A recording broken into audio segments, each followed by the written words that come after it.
देश के साथ गद्दारी, चीन के साथ यारी। हमारा देश तो जान चुका है मोदी हिंदू राष्ट्र बोल करके हमारे देश के संविधान को खत्म करने का षड्यंत्र है और देश में मनुस्मृति को लागू करने का। अरे भाई, कौन सा हिंदू राष्ट्र बनाने की बात कर रहे हैं? हमारे पड़ोस में एक है नेपाल, हिंदू राष्ट्र, उसके दशा देख लीजिए। अब इससे बड़ा अपमान हमारे देश का कुछ हो नहीं सकता। हमारे देश में और बड़ा अपमान अंतर्राष्ट्रीय स्तर पर जगहसाई हो रही है। नरेंद्र मोदी ने 7 अक्टूबर को इजराइल पे हमास के हमले के तत्काल बाद कहा हम इजराइल के साथ, और 5-6 दिन बाद हमारे देश के विदेश मंत्रालय के प्रवक्ता ने कहा हम फिलिस्तीन के साथ। पर नरेंद्र मोदी कुछ नहीं बोल पा रहे हैं तो नरेंद्र मोदी मुंह खोलते हैं, झूठ बोलते हैं। हमारे देश की महिला आयोग को कारगिल के सूबेदार की नग्न पत्नी नहीं दिखी मणिपुर में। अभी बीएचयू में गन पॉइंट पर जिसका नग्न करके जिसका वीडियो बनाया गया, क्या क्या किया गया, वो नहीं दिखी। क्या दिखा कि भाई महिलाओं का अपमान कर दिया नीतीश को। नीतीश का अस्मिता पे हाथ डालने वाला। ब्रजभूषण शरण सिंह के मामले में वो महिला आयोग की चेयरमैन स्मृति की याददाश्त खत्म हो गई, खत्म। बीएचयू के मामले में खत्म। हमारे देश के जो महामहिम विश्व गुरु हैं, विश्व गुरु ने तो कहा था बेटी पढ़ाओ और बेटी पटाओ, और बेटी पटाने में आपको बताता हूँ विश्व गुरु ने कहीं माफी नहीं मांगी।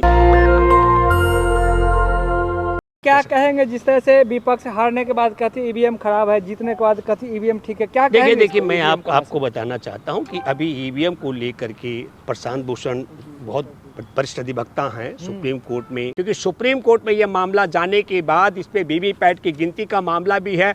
अगर वोट इधर से उधर होगा तो दोबारा से उसमें गणना हो जाएगी। मैं तमाम मतदाताओं से अपील करता हूं कि हमारे देश में आदिवासियों की बेटी बहुओं को नग्न करके फौजाइन को नंगा परेड करवाने वालों के, आदिवासियों के सर पे मुतवाने वालों के, देश के सरकारी संस्थान, देश के बंदरगाह, एयरपोर्ट, हवाई अड्डे, हथियार बनाने की कंपनियां, रेलवे लाइन, गोदाम अदानी के माध्यम से चीनी एजेंट, चीन के चांगचुंग लिंग को बिकवाने वाले और हमारी विदेश नीति का मजाक उड़ाने वालों को बटन दबा, मैं कहता हूं आपको ईवीएम का बटन दबा करके हराना पड़ेगा इनको भी। और ईवीएम के को भी हराने के लिए सब लोग अधिक से अधिक संख्या में मतदान करने जाएं। ये बहुत बड़ा एक षड्यंत्र है कि ऐसा डर फैलाया जा रहा है। और मैं आपको बता रहा हूं मिजोरम में जिस तरीके से प्रचंड रूप से बहुत बड़ी वोटिंग हुई है, छत्तीसगढ़ में जिस तरह पोलिंग हुआ है, ये सब संकेत हैं कि इस समय संघ परिवार की सरकार जाने वाली है और कांग्रेस की सरकार 5 राज्यों में आने वाली है। धन्यवाद। सर, धीरेन्द्र शास्त्री ने गुजरात में कहा है कि गुजरात के पागलों हमारे साथ दो, हम तुमको हिंदू राष्ट्र सही कहा। देखो मैं कहता हूँ ये एक व्यापारी परिवार का व्यक्ति है। ये जो बाबा बना हुआ है, मैं आप सबको बताता हूँ कि ये हमारे देश में पहले बनिया बामनों का गठजोड़ था। अभी क्या है कि बनियों को लग रहा है कि बामन को किनारे करो, खुद ही बामन बन जाओ।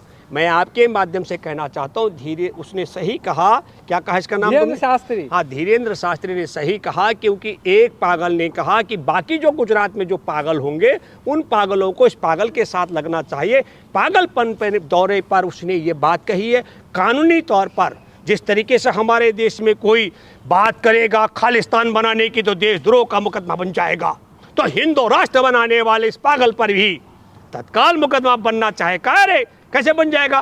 फिर मैं आपके माध्यम से कहना चाहता हूं कि चुनाव का दौर है। पालतू जो संघ परिवार के पालतू हैं ऐसे पागल, वो कुछ भी कह सकते हैं कि इनके बाप की ताकत। देखिए ये हिंदू राष्ट्र मामला, हिंदू राष्ट्र क्या होगा? आपके हमारे देश के राष्ट्रपति, प्रधानमंत्री, गृह मंत्री, रक्षा मंत्री, विदेश मंत्री तमाम तो हिंदू बैठे हुए हैं, तो कौन सा राष्ट्र बनाने की बात कर रहे हैं? ये सब का सब मामला खेल आप समझिए देशवासियों। हिंदू राष्ट्र बोल करके हमारे देश के संविधान को खत्म करने का षड्यंत्र है और देश में मनुस्मृति को लागू करने का। वो मनुस्मृति, जिस मनुस्मृति के कारण आपको पता होगा कि नहीं, पर गले में मटका और पिछवाड़े पर झाड़ू बांध करके हमारे देश के दलितों को चलना पड़ता था। फिर मैं एक षड्यंत्र कहना चाहता हूँ, जिन्होंने महर्षि वाल्मीकि को डकैत बताया था, गूढ़ संस्कृत में रामायण के रचनाकार, जिन्होंने आदिवासी एकलव्य का अंगूठा कटाया था, उन्हीं लोगों ने दलितों की महिलाओं के स्तन ढकने पर टैक्स लगाया था। और वही लोग हमारे देश के संविधान के दुश्मन हैं और हमारे देश के संविधान को ख़त्म करने के लिए हिंदू राष्ट्र की बात कर रहे हैं। किस हिंदू का राष्ट्र होगा जरा बताइए, जरा हम जरा जानना चाहते हैं। कौन सा हिंदू का राष्ट्र होगा? उस हिंदू के राष्ट्र में हमारे देश के दलितों का, आदिवासियों का, मछुआरों का, भूमिहीनों का, मुसलमानों का, ईसाइयों का, सिखों का, बौद्धों का, जैनों का, नास्तिकों का, महिलाओं का क्या स्थान होगा, पहले तो तय हो। अरे भाई, कौन सा हिंदू राष्ट्र बनाने की बात कर रहे हैं? हमारे पड़ोस में एक है नेपाल हिंदू राष्ट्र, उसके दशा देख लीजिए और देखना चाहिए। और खास करके जो हिंदू राष्ट्र के चहेता हैं उन सबको नेपाल चला जाना चाहिए। तो क्या संदेश देना चाहते हैं 2024 में? कुछ संदेश देना चाहते हैं? 2024 मैंने आपसे कहा, देखिए मैं आपको बताता हूँ, हमारे देश का नरेंद्र मोदी यहाँ है पीक पर। एक कदम आगे बढ़ेगा तो नीचे की तरफ, और एक कदम पीछे हटेगा तो नीचे की तरफ। अभी देखिए नीचे उतरने का मामला समझिए आप। जो भीम का है वो होल्डिंग लगे हुए थे नरेंद्र मोदी, वो स्टिकर में तब्दील हो गया नरेंद्र मोदी। अब उनकी जगह किसने ले ली पता? वो इनका नड्डा, जेपी नड्डा ने ले ली। कौन सा? वो भीम बड़े वाले। हारेगा तो जेपी नड्डा, जीतेगा तो मोदी। मैं आपको बताना चाहता हूँ, तमाम गोदी मीडिया जो मर्जी बोले, पालतू बहुत हो सकते हैं। देखिए मैं आपको, न्यूयॉर्क टाइम्स ने एक कार्टून छापा था भारत के पत्रकारों के लिए। एक हड्डी लटकाई हुई है, उस हड्डी पर बहुत दर्जनों कुत्ते हैं और कुत्तों के सर पर, सर की जगह निब, पेन की निब है। आप समझो, ये भारत के लिए कार्टून है। अब इससे बड़ा अपमान हमारे देश का कुछ हो नहीं सकता। हमारे देश में और बड़ा अपमान अंतर्राष्ट्रीय स्तर पर जगहसाई हो रही है। नरेंद्र मोदी ने 7 अक्टूबर को इजराइल पे हमास के हमले के तत्काल बाद कहा हम इजराइल के साथ हैं, और 5-6 दिन बाद हमारे देश के विदेश मंत्रालय के प्रवक्ता ने कहा हम फिलिस्तीन के साथ भी हैं। पर नरेंद्र मोदी कुछ नहीं बोल पा रहे। प्राथमिकताएं अदानी के लिए हो सकती हैं, पहलवान बेटियों की स्मृति के लिए नहीं। अपनी भतीजी का मोबाइल और पर्स बरामद कराने के लिए हो सकती है। हमारे देश के सेना के कारगिल युद्ध में सूबेदार रहे, उनकी पत्नी को नग्न करके मणिपुर में घुमाया गया, उन्हें सम्मान और उनका आदर करने के लिए नहीं। पर मैं कहना, BHU की छात्रा गन पॉइंट पर जिसे नंगा कर दिया गया, उसके लिए नहीं है। तो नरेंद्र मोदी मुंह खोलते हैं, झूठ बोलते हैं, जो मर्जी बोलते जाएं। कहते हैं कि 2 लाख करोड़ दिए जनता को रैली में 2 दिन पहले। कौन दिया 2 लाख करोड़? मोदी जी। किस चार्ज के 2 लाख? 5-5 किलो अनाज दे रहा था हर घर में। देखिए 5-5 किलो अनाज की जो मैं बात करूं दर्शकों, आप सब लोगों से, कोई नरेंद्र मोदी चाय बेच करके, चाय तो बेची नहीं खैर, पर झूठ बोलता, चाय के मामले में झूठ बोलता है। वहाँ कोई स्टेशन था नहीं। 2000, मैं बधाई देना चाहता हूँ, मैं भी उसका हिस्सा रहा हूँ। उसके लिए हमारे देश में राइट टू फूड, भोजन का अधिकार कानून है। और यह देखिए हमारे देश में सूचना का अधिकार, भोजन का अधिकार, शिक्षा का अधिकार, वन का अधिकार, भूमि अधिग्रहण कानून, बहुत अच्छे कानून बने। और मैं दावे के साथ में कह सकता हूँ, जिसमें सलाहकार कमेटी थी, जिसमें सोनिया जी की अध्यक्षता में, और फिर राहुल गांधी का भी पर्दे के पीछे से, और मनमोहन सिंह जैसे पढ़े लिखे अर्थशास्त्री का बहुत बड़ी भूमिका रही है।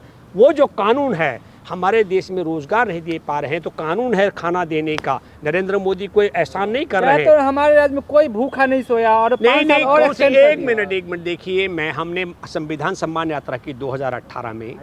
मैं आपको बताता हूँ, चावल कहते हुए रामगढ़ की मैं बात कर रहा हूँ, झारखंड की, वहाँ एक बेटी गुजर गई थी। एक बड़ी फहरिस्त है हमारे देश में, बगैर भोजन के मरने वालों की लंबी सूची है। इसलिए हमारे देश में मैं बधाई देना चाहता हूँ, कांग्रेस सरकार की अगुवाई में हमारे देश में भोजन के अधिकार का कानून बना। नरेंद्र मोदी अगर भूखों को अन्न नहीं देगा तो कोर्ट का दरवाज़ा खटखटा करके हमारे देश का एक वंचित व्यक्ति अन्न लेने का अधिकार रखता है, क्योंकि कानून है।